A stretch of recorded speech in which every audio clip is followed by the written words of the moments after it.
ज़िले मंचिर्याल के मशहूर व मारूफ तेलुगु सहाफ़ी मोहम्मद मुनीर का इंतकाल की इत्तला मिलने पर आज बीआरएस एमएलसी कल्वाकुंडला कविता ने मंचिर्याल पहुंचकर मोहम्मद मुनीर के अफराद ख़ानदान से मुलाकात की और इन्हें पुरसा दिया और अपने गहरे रंज व गम का इजहार किया।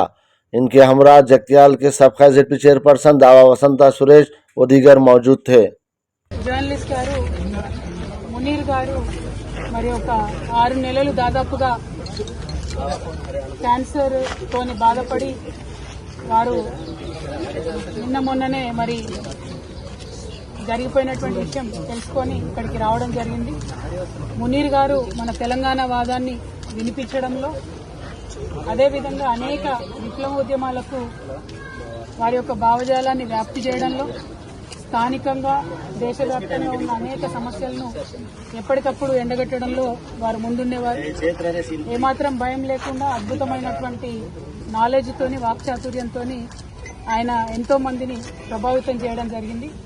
మరి మునీర్ గారి కుటుంబ సభ్యులకు నేను ప్రగాఢంగా నా యొక్క సంతాపాన్ని సానుభూతిని తెలియజేస్తా ఉన్నాను. వారికి 3 బిడ్డలు ఉన్నారు, ఒక కొడుకున్నాడు. వారందరితో కూడా నేను మాట్లాడడం జరిగింది. వారందరూ కూడా ఒకటే కోరింది, మా నాన్నగారు చేసినటువంటి కాంట్రిబ్యూషన్ ని తెలంగాణ పట్ల వారు చూపించినటువంటి ప్రేమని ప్రపంచానికి మీరు తెలియజేయండి అని చెప్పి వారు అడగడం జరిగింది. నిజంగా కూడా మునీర్ గారు చాలా కష్టపడ్డారు తెలంగాణ వాదాన్ని పెంపొందించడంలో. వారికి నేను ఘనంగా నివాళులు అర్పిస్తా ఉన్నాను.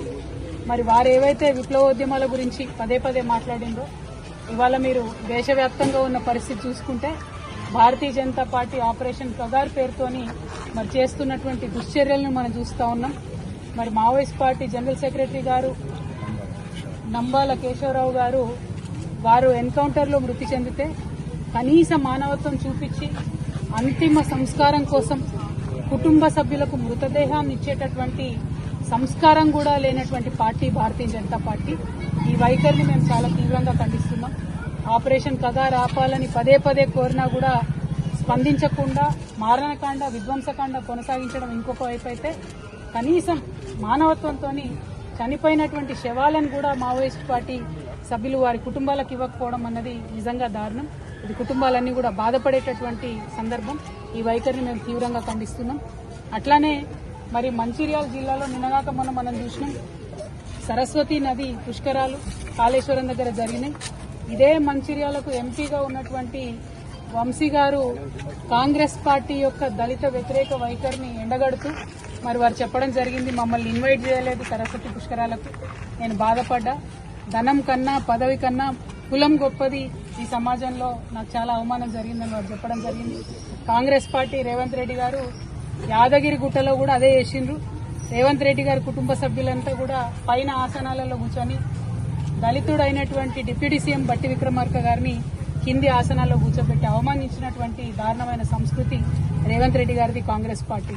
మరి 2 పార్టీల వైఖరి కూడా మరి సమసమాజ నిర్మాణానికి గాని ప్రోగ్రెసివ్ థాట్ ప్రాసెస్ గాని వ్యతిరేకంగా పనిచేస్తున్నటువంటి సందర్భాన్ని మునీర్ అన్న లాంటి జర్నలిస్టులు అందరూ కూడా తమ కళాలు జుల్పించి మరి వ్యతిరేకించాల్సినటువంటి అవసరం ఉందని చెప్పి ఈ మంచిర్యాల గడ్డ నుంచి నేను పిలిపిస్తా ఉన్నాను. ఎందుకంటే మంచిర్యాల అంటే మనందరికీ తెలుసు పోరాటాల పటిమ ఉన్నటువంటి ప్రాంతం. మరి ఇక్కడ ఉండేటటువంటి వారందరం కూడా నిర్బంధంగా ఖండించాల్సినటువంటి 2 చర్యలను కూడా ఈ సందర్భంగా గుర్తు చేసుకుంటూ మరి మునీర్ అన్న ఆత్మకు శాంతి కలగాలని మనస్ఫూర్తిగా కోరుకుంటూ వారి కుటుంబ సభ్యులకి మరొకసారి ప్రగాఢంగా నా యొక్క సానుభూతిని నేను తెలియజేస్తున్నాను. Thank you. జై తెలంగాణ.